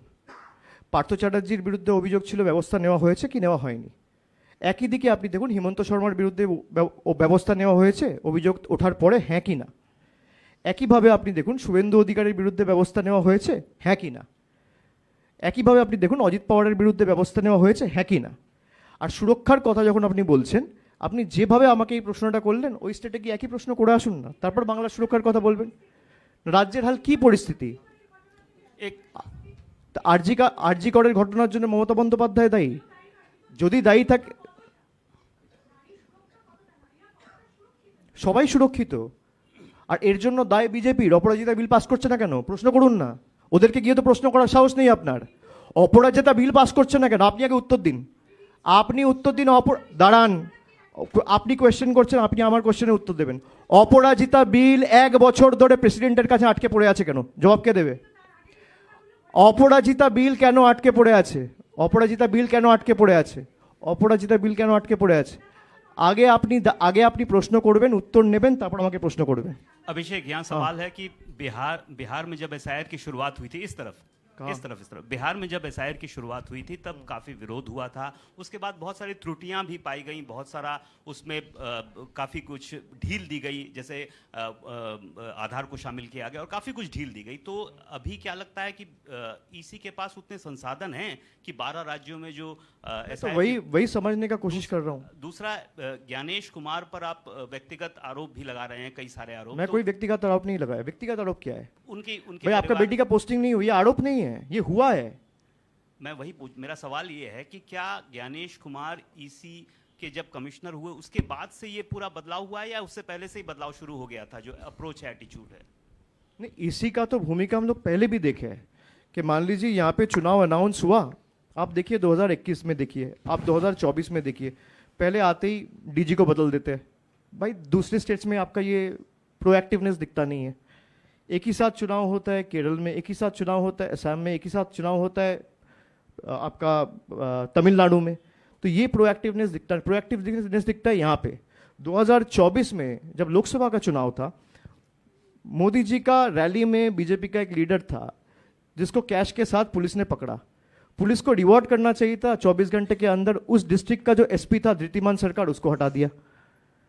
तो ये क्या दिखाता है भाई? अगर पैसा का सीज हुआ है तो आप उस पुलिस अधिकारी को रखेंगे कि उसको हटाएंगे? क्योंकि वो बीजेपी का नेता से मिला इसलिए उसको हटाया गया। यहां पे डीजी को बदल देते हैं, डीएम्स को बदल देते हैं। कितने डीएम्स को बदले? 4 डीएम को बदले, 6 एसपीस को बदला। ये 2024 की बात बता रहा हूं मैं। और चुनाव के ठीक अनाउंस होने के बाद तुरंत कहीं कहीं जगह पे चुनाव जिस दिन होना था, जिस फेज में चुनाव था, उसका 2 दिन पहले बदल देता है। तो ये प्रोएक्टिवनेस खाली उनका बंगाल में दिखता है। आप 1 नेशन 1 इलेक्शन की बात करते हैं और बंगाल में आप 8 फेज में इलेक्शन करते हैं, वो भी कोविड के टाइम पे। ये प्रोएक्टिवनेस आपका केरल में क्यों नहीं दिखा? ये प्रोएक्टिवनेस आपका असम में क्यों नहीं दिखा? मेरा कॉन्स्टिट्यूएंसी, मेरा जो लोकसभा है, एक लोकसभा का सीट को 3 हिस्से में बांटा गया, 3 फेज में चुनाव किया गया। तो भाई यही प्रोएक्टिवनेस आपको दूसरा स्टेट में भी दिखना चाहिए, खाली बंगाल में तो हो नहीं सकता। और मैंने जो बोला वो 9 स्टेट, वो आप जरूर पूछिए। आपने जो सवाल पूछे मैं सबका जवाब दिया। आपका भी ये हक बनता है, अधिकार बनता है, दायित्व बनता है कि आप जाके ये सवाल का जवाब चुनाव आयोग और केंद्र सरकार से पूछे कि आपका अगर ऑब्जेक्टिव और उद्देश्य फॉरेनर्स को आइडेंटिफाई करके डिपोर्ट करना है तो जो 9 स्टेट है उसमें खाली बंगाल में क्यों हो रहा है, बाकी 8 स्टेट में आप क्यों नहीं एसआईआर कर रहे हैं? ये पूछना जरूर। অভিষেক, আপনি যেমনটা বলছিলেন, এদিকে আপনি যেমনটা বলছিলেন খুব তাড়াহুড়ো মধ্যে করছে। আমরা যেটা জানি যে ফেব্রুয়ারিতে প্রসেসটা শেষ হবে, তারপরেই নির্বাচন হয়ে যাওয়ার কথা। ওই কারোর যদি কোনো অভিযোগ থাকে, খুব কম সময়ে একটা অস্থির পরিস্থিতি তৈরি হবে বলে মনে হয় না আপনার? যদি কিছু হয় দায়ী ইলেকশন কমিশনের। ওরা 10 কোটি ভোটারকে 20 দিন 22 দিন দিচ্ছে খালি অবজেকশন বা কোনো রকম কোনো প্রবলেম সেটা রেজিস্টার করার জন্য। এই শিডিউল তো আমরা তৈরি করিনি, এই শিডিউল তৈরি করেছে নির্বাচন কমিশন। যদি কোনো রকম অপ্রীতিকর পরিস্থিতি তৈরি হয়, আমি সর্বশক্তিমান ঈশ্বরের কাছে প্রার্থনা করি যেন না হয়, কিন্তু যদি কিছু হয় এর জন্য সম্পূর্ণ দায়ী। আর পুরো অ্যাডমিনিস্ট্রেশন এখন ইলেকশন কমিশনের অধীনে, মমতা বন্দ্যোপাধ্যায়ের অধীনে তো নেই। কাল থেকে পুরো পোর্টাল সিজ করে দিয়েছে, সব কিছু ওদেরই। अभिषेक, मेरा सवाल यह है कि बीजेपी ने कुछ दिन पहले एक मीटिंग किया, उन्होंने ये डिसाइड किया है पश्चिम बंगाल के अलग अलग जगह पे 1000 से ज़्यादा सीए कैंप किया जाएगा। तो अब जब एसआईआर का घोषणा हो चुका है, इस समय में ऐसा कैंप करने का मतलब क्या है? और दूसरी बात, क्या इसके थ्रू ये जो सिटीजनशिप है इसका करने की कोशिश किया जा रहा है बीजेपी की तरफ से? ये डर आप जरा उनसे पूछिए, आप 10 साल से सरकार में हो, 11 साल हो गया, तो 11 साल में आपने कितने कैंप किए और कितने लोगों को बंगाल में नागरिकता दिए? ये प्लॉय है कि भाई कुछ लोगों का नागरिकता वो फसाड के हिसाब से हम लोग यूज करेंगे, नागरिकता हटाएंगे और सीए कैंप करके 2-4 लोगों को दे देंगे। जो भी वोट दिया है वो इस देश का नागरिक है, नहीं तो आप प्रधानमंत्री कैसे बने? भाई आप चश्मे पहने हैं, मैं चश्मा पहना है, दोबारा चश्मा पहन सकता है? When I'm already a citizen, how are you to give me another proof of citizenship? मैं सिटीजन हूं इसलिए तो मैं अपना अधिकार प्रयोग करके मतदान किया है और उसी वोट के बलबूते कोई प्रधानमंत्री बनाए, कोई मुख्यमंत्री बनाए, कोई विधायक बनाए, कोई सांसद बनाए, कोई पंचायत में जीता है, कोई म्यूनिसिपैलिटी में जीता है। तो जो नागरिक है उसको दिखाना कि भाई तुम्हारा चला भी गया तो हम लोग खड़े, किसी का नहीं जाएगा। बीजेपी का हिम्मत नहीं है। हम लोग जब बोलते थे 100 दिन वाला, लोग तो हंसते थे। कल जीत किसकी हुई? बीजेपी ने पूरा ताकत लगाया, रोक पाया? लोग बल के आगे किसी का बल नहीं टिकता है, चाहे वो कितना भी शक्तिशाली हो। जनता ने वोट दिया इसलिए कोई प्रधानमंत्री बना, कोई सांसद बना। अब जनता अगर तय कर लेगी भाई इसको हटाना है, वो 2-4-5 दिन का बात है, किसी का ताकत नहीं है वो रोकेगा। और लोग को बेवकूफ मत समझिए, मैं जो पहले बोला वो फिर से दोहरा देता हूं। लोग अगर बेवकूफ होते तो बीजेपी 350-400 पे होते। लोग समझदार है इसलिए बीजेपी 240 पे है। लोग समझ रहे और लोगों को दिख रहा है, इसलिए आने वाले दिन में आप देखोगे ये 100 में भी नहीं टिक पाएगा, 100 के नीचे जाएगा। অভিষেক, বিএলওদেরকে একটা নতুন দায়িত্ব দিয়ে দেওয়া হয়েছে এবং বলা হয়েছে তারা যখন এই এসআইআর এর কাজ করবে তাদের নর্মাল ডিউটিসগুলো করতে হবে না। সেই জায়গায় কি একটা প্রশাসনের দিক থেকে, যেমন স্কুলগুলোতে যারা দায়িত্ব করছে, স্কুলগুলোতে তো তাহলে তখন পড়াশুনো হ্যাম্পার্ড হবে, এই বিষয়টা কিভাবে দেখছেন? সে তো হবে, কিন্তু ওরা যেই লিস্টটা ঘোষণা করেছে বা তালিকাটা ঘোষণা করেছে, রাজ্য সরকারের সাথে কোনো রকম আলোচনা তো করেনি। ওরা রাজ্য সরকারের সাথে কোনো রকম আলোচনা না করে, কথা না বলে হুট করে একটা নোটিফিকেশন 24 জুন ওরা ইস্যু করলো। এবার জুলাই, অগস্ট, সেপ্টেম্বর, অক্টোবর 4 মাসের মধ্যে ঘোষণা করে দিল। বাংলা 80,000 বুথ, 10 কোটি জনসংখ্যা, 7.5 কোটি ভোটার। এটা এত ছোট রাজ্য না যে একদিন দুদিনে করে দিতে পারি। সেটাই বিজেপি ভুল করছে, যে অন্য রাজ্যগুলোর সাথে বাংলাকে তুলনা করছে। কোনো রকম আলোচনা ছাড়া যদি আপনি করেন পৃথকভাবে আপনার মতো করে, যে আমার যা ইচ্ছা আমি তাই করব, আমি চাইবো যা চাই, জগৎটাকে আমি না চাই, এই ওদের মানসিকতা। তো এই মানসিকতার ভিত্তিতে ওরা যদি করে তাহলে একই জিনিস হবে। ওরা তো বাংলা বা বাঙালির কথা কোনোদিন ভাবেনি, যে মানুষের পড়াশোনার অসুবিধা হতে পারে, কারোর বাড়িতে কোনো সমস্যা থাকতে পারে। ওরা গাইডলাইন বেঁধে দিয়ে টার্গেট দিয়ে দিয়েছে যে 1 মাসের মধ্যে শেষ করতে হবে। এটা তো হিউম্যানলি ইম্পসিবল। আপনি 1 মাস, 4 নভেম্বর টু 4 ডিসেম্বর, আপনি কি করে 10 কোটি বাড়ি কভার করবেন? এর মধ্যে আপনি ধরুন বড়দিন আছে, এর মধ্যে নিউ ইয়ার আছে, রোববার আছে, তো এমনি 7-10 দিন চলে গেল। হাতে টাইম পাচ্ছেন 20 দিন। 20 দিনের মধ্যে আপনি 10 কোটি ভোটারের বাড়ি বাড়ি গিয়ে যাচাই করবেন? আমি তো সেই জন্যই জানতে চাই যে হাতে কি জাদুকাঠি রয়েছে। আর টেকনোলজিও আপনারা ইউজ করছেন না, যার মাধ্যমে মানুষের কাছে পৌঁছানো যায়। তাহলে জাদুকাঠিটা কি? এখানে বলছি, এসআইআর নিয়ে যদি কোনো ভায়োলেন্স হয় সেক্ষেত্রে আপনাদের অবস্থান কি, মানে আপনাদের রাজ্য সরকারের পক্ষ থেকে কি ব্যবস্থা নেওয়া হবে? আপনি কি ধরেই নিয়েছেন যে ভায়োলেন্স হবে? না, আপনার কাছে আমি আপনাদের বলি, বেশ কিছু সাংবাদিকের প্রশ্নটা করলেন, আমার অসুবিধা নেই, আপনাদের কর্তব্য প্রশ্ন করা, কিন্তু আপনারা ধরেই নিচ্ছেন, আপনারা ইনস্টিগেট করছেন মানুষকে যে আপনারা ভায়োলেন্স করুন। এর আগেও তো আমরা দেখেছি বিভিন্ন জায়গায় এনআরসি সিএ এর সময় দেখেছিলাম, আর কোথাও হয়নি। আমি বলছি সরকার যদি ব্যবস্থা, হয় সেক্ষেত্রে সরকার আপনাদের অবস্থান কি বা আপনারা কি ব্যবস্থা নেবেন? অবস্থান সরকারের হবে। সরকারের মতো কাজ করবে। যদি আপনাদের কাছে কোনো তথ্য থাকে আপনারা সরকারকে দিন, জানান। अच्छा, अमित मालवीय ने भी ट्वीट किया है, अब प्रदीप कर की मौत पे कहाँ है? जी, प्रदीप जी। कर की मौत पे ट्वीट किया है, कहा है कि the cause of suicide can be must be determined only by law and investigating agencies, not through political rhetoric. Let's also get the facts right. There is no NRC anywhere in the country. दिक्कत क्या है, अमित मालविया को बंगाली पढ़ना आता नहीं है और suicide note Bengali में लिखा गया है। भाषा बोलिए, सीखे, पढ़े, फिर बात करें। ठीक है, थैंक यू।